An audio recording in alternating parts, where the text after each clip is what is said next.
लहजा।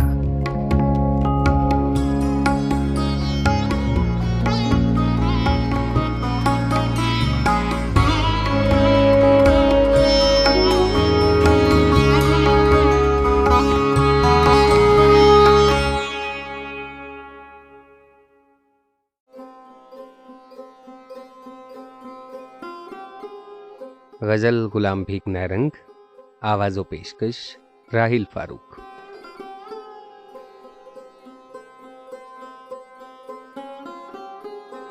कहते हैं ईद है आज, अपनी भी ईद होती, हमको अगर मुयस्सर जाना की दीद होती।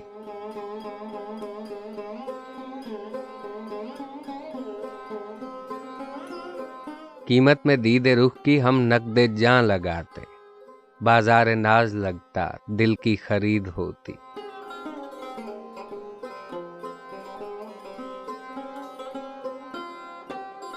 कुछ अपनी बात कहते, कुछ मेरा हाल सुनते, नाजो नियाज की यूं गुफ्तो शुनीद होती।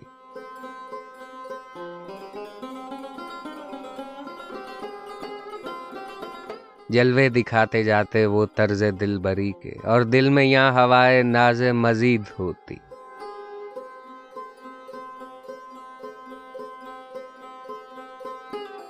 तेगे नज़र से दिल पर वो वार करते जाते, और लब पे यहाँ सदाए हल मिम मजीद होती।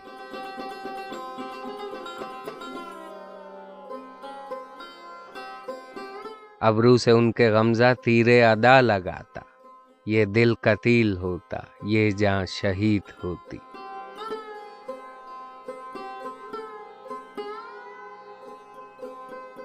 कुछ हौसला बढ़ाता अंदाज़े लुत्फ़े जाना, कुछ दगदगा सा होता, कुछ कुछ उम्मीद होती।